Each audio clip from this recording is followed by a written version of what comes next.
ओम नमः शिवाय. सर्वांना महाशिवरात्रीच्या हार्दिक शुभेच्छा. महाशिवरात्रीची व्रतकथा. एकदा पार्वतीने परमेश्वर शिवशंकरांना विचारले, असे कोणते श्रेष्ठ तसेच सरळ व्रतपूजन आहे ज्यामुळे मृत्यूलोकातील प्राण्यांना तुमची कृपा प्राप्त होईल. उत्तरादाखल शंकराने पार्वतीला शिवरात्रीच्या व्रताची कथा सांगितली. एका गावात एक भिकारी राहत होता. मुक्या जनावराची हत्या करून तो आपल्या कुटुंबाचे पालन पोषण करीत असे. तो सावकाराचा कर्जदार होता. त्याने त्याचे कर्ज वेळेवर चुकविले नव्हते. त्यामुळे संतापून सावकाराने शिकारीला शिवमठात कैदी बनविले. योगायोगाने त्याच दिवशी शिवरात्र होती. शिकारी ध्यानमग्न होऊन शिवासंबंधित धार्मिक गोष्टी ऐकत राहिला. चतुर्दशीला त्याने शिवरात्रीची कथाही ऐकली.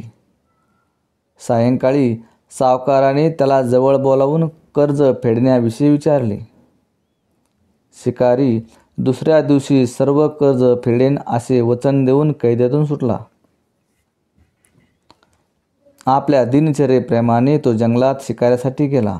पण दिवसभर कैदेत राहिल्यामुळे तो तहान भुकेने व्याकुळ झाला होता. शिकार करण्यासाठी तो तलावाकाठच्या बेलपत्राच्या झाडावर मचाण बांधून लागला. बेल वृक्षाच्या खाली बेलपत्राने झाकले गेलेले शिवलिंग होते. शिकाऱ्याला मात्र हे माहीत नव्हते. मचाण बनविताना त्याने ज्या फांद्या तोडल्या त्या योगायोगाने शिवलिंगावर पडल्या.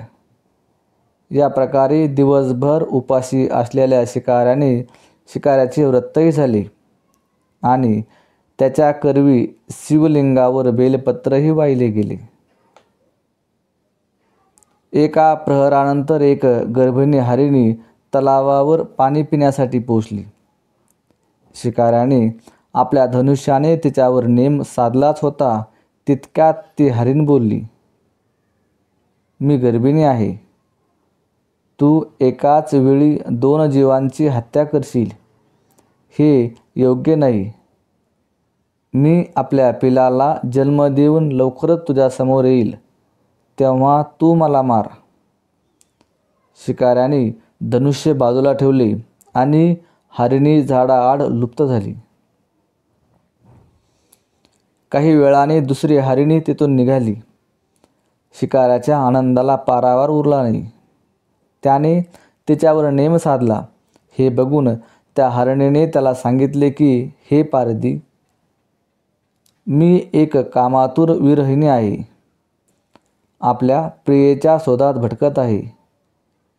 मी माझ्या पतीला भेटून लवकरच तुझ्याजवळ येईन.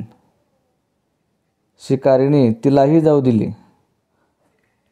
2दा शिकार हातातून गेल्यामुळे तो चिंतित झाला. तेवढ्यात एक हरिणी आपल्या पिलासोबत तिथून निघाली. शिकाऱ्याला जणू सुवर्ण संदेश मिळाली. त्याने धनुष्याला बाण लावला आणि बाण सोडणार तेवढ्यात ती हरिणी बोलली, हे पारधी, मी माझ्या पिलाला त्याच्या वडिलांकडे सोडून लगेच येते. यावेळी तू मला मारू नकोस. शिकारी हसला आणि म्हणाला, समोर आलेले शिकार सोडून द्यायला मी काही मूर्ख नाही. याआधी मी 2दा शिकार गमावली आहे. माझी मुले ताण भुकेने व्याकुळ झाले असतील. उत्तरादाखल हरिणी म्हणाली, जशी तुला आपल्या मुलांची काळजी वाटते आहे तशीच मलाही वाटत आहे.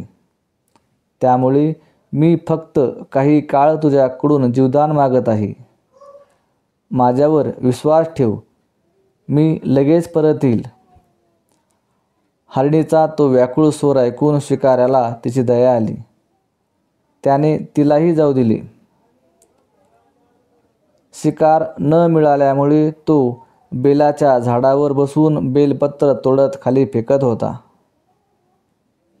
काही वेळाने एक धष्टपुष्ट मृग त्या रस्त्यावरून जात होता.